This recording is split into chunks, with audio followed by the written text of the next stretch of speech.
میں بہت ہی ایک ڈسگرنٹلڈ سی فیلنگ آ رہی ہے. بہت سارے پی ایم ایل این کے جو لوگ ہیں وہ پہلے یا تو خاقان عباسی صاحب جیسے کہہ رہے ہیں نئی پارٹی کی بنیاد رکھنے کی بات کر رہے ہیں, پھر مفتاح اسماعیل صاحب ایک ڈسگرنٹلڈ اپروچ کے ساتھ وہ بھی پارٹی سے دور چلے گئے. آپ بھی کچھ ناراض دکھ رہے ہیں, وجہ کیا ہے؟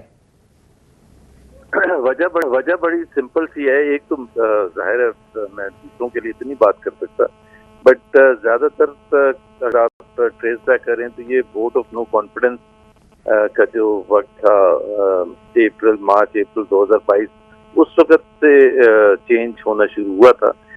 بیسکلی جو شاہد خاقان نے اس کو سم اپ بھی ایسے کیا ہے کہ we were doing politics on the basis of principles, now we started doing politics for power. جب ووٹ آف نو کانفیڈنس کا وقت آیا تھا, وہ سول سپریمیسی, ووٹ کو عزت دو نعرہ ختم کر دیا گیا, باقاعدہ ختم کر دیا گیا. اس کو لگانا بھی جلسوں میں منع کر دیا گیا تھا. تو ظاہر سی بات ہے اتنا بڑا ڈپارچر تھا تو وہ ہضم کرنا اتنا آسان تو نہیں ہوتا.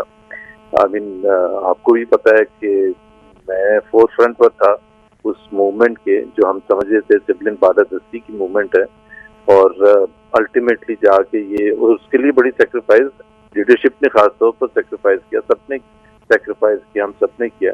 وہ آسان دور نہیں تھا.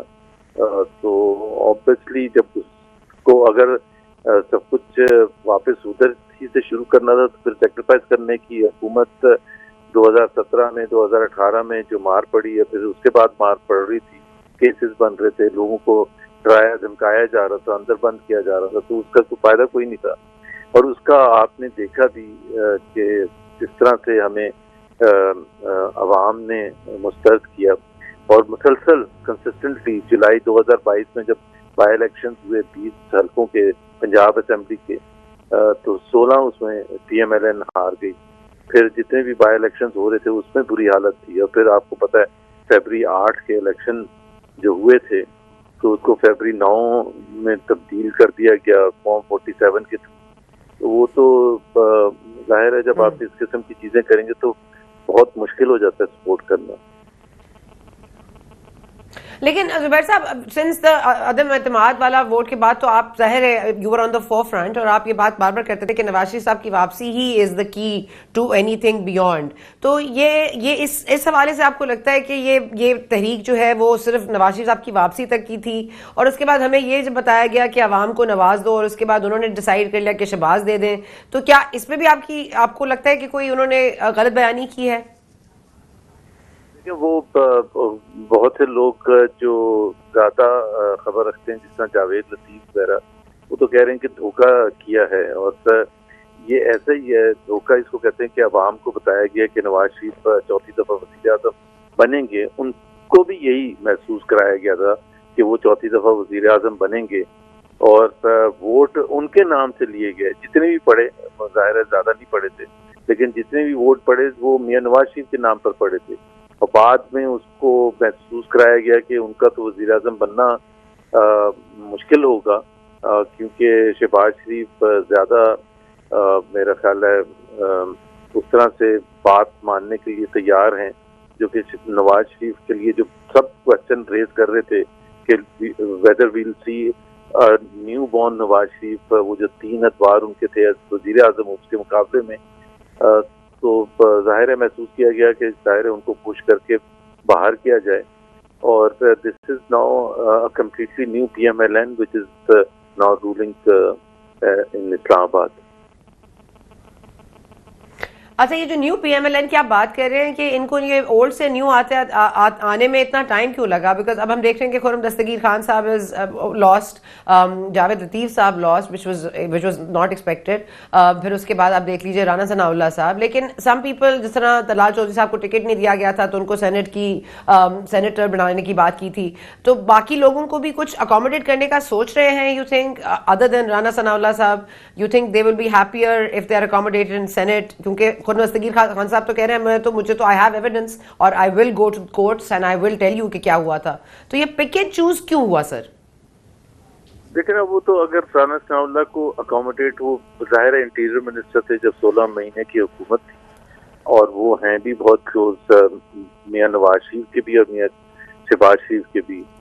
تو اگر تو ان کو اکوموڈیٹ کرنا ہوتا تو پھر محسن نقوی کو انٹیریئر منسٹر نہ بنایا جاتا. The fact that Mohsin Naqvi has been appointed as interior minister is basically saying that it is not really a PMLN حکومت. یہ مکس ہے اور تھوڑے بہت چہرے ہیں PMLN کے, لیکن ریلی پاور ان کے پاس نہیں ہے. جیسے 16 مہینے کے وقت نہیں تھی پاور, اور اگر تھی تھوڑا بہت تو اس کا جو حال کیا گیا وہ آپ سب کو پتہ ہے کہ پرفارمنس لیول کتنا خراب تھا.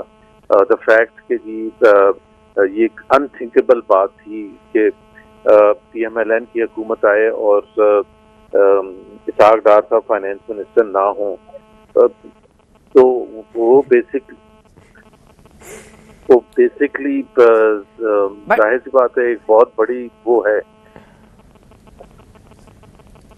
But do you believe کہ یہ محمد اورنگزیب صاحب is a good choice because everybody seems to be applauding him and also very optimistic approach لے رہے ہیں کہ وہ بہت کچھ کر جائیں گے, لیکن اگر ہمارے اپوزیشن سڑکوں پر بیٹھی رہی, JUI سے مولانا صاحب ناراض رہے, PTI بار بار کہے جی یہ 30% کا آڈٹ کرایا جائے الیکشن کا, تو پھر آپ کو لگتا ہے کہ it's going to be a smooth sailing یا it's going to be problematic?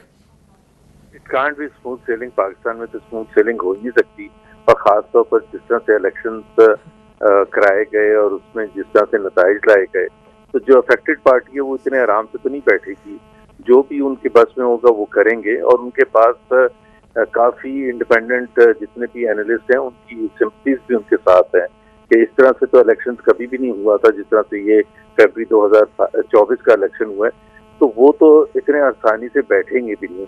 دوسری بات یہ ہے کہ اورنگزیب صاحب جو ہیں, میں جانتا بھی ہوں, وہ بڑے بہترین آدمی ہیں, زبردست بینکر ہیں, ان کے پاس ایکسپوجر بھی ہے, ایکسپیرینس بھی ہے, بٹ میں ایگری نہیں کرتا اس بات پر کہ پولیٹیکل پارٹی جو ہے وہ باہر سے کسی فائنینس منسٹر کو, یہ تجربے پہلے بھی ہو چکے ہیں. شوکت عزیز صاحب آئے, شوکت ترین صاحب آئے, حفیظ شیخ صاحب آئے, یہ اسی سینچری کی بات ہے نا, زیادہ تر وقت وہی تھے فائنینس منسٹر. تو پاکستان کی تقدیر اگر بدلنی ہوتی تو وہ بدل چکی ہوتی, کیونکہ جو دیکھیں سنا بڑا سمپل سی بات ہے کہ جو پلان بناتا ہے وہ پارٹی کی فلسفی کو ریفلیکٹ کرتا ہے. جیسے PMLN کی اپنی اکنامک پالیسی ہے جو کہ مختلف ہے پیپلز پارٹی سے, جو کہ مختلف ہے PTI سے, اور جس اسد عمر نے پلان بنایا تھا 2018 سے پہلے PTI کا, اور اس کو امپلیمنٹ کرنے کے لیے حفیظ شیخ صاحب آ گئے. تو یہ تو it is a contradiction in it self کہ یہ جمہوریت کے بیسک اصولوں کے خلاف ہے کہ پلان کس نے بنایا اور امپلیمنٹ کرنے وہ آ رہے ہیں جس کی کوئی اکاؤنٹیبلٹی نہیں ہوگی. وہ تو جب حکومت ختم ہوگی وہ اپنا بریف کیس پکڑ کے چلے جائیں گے, اور عوام کے پاس وہ لوگ جائیں گے جن سے سوال پوچھا جائے گا کہ مہنگائی کیوں ہوئی, بے روزگاری کیوں ہوئی, غربت کیوں ہوئی. تو یہ میرا خیال ہے یہ فنڈامنٹل پاکستان میں پتہ نہیں کب سے یہ کہاں سے یہ سینس آئے, اور لوگوں کو کوشچن پوچھنا چاہیے کہ آپ اتنی بڑی پولیٹیکل پارٹی ہے, آپ کے اندر اپنے میں سے کوئی فائنینس منسٹر نہیں آ سکتا, تو باقی تو کاؤنٹ ہی نہیں کرتے نا. سب سے زیادہ امپورٹنٹ منسٹری فائنینس ہے,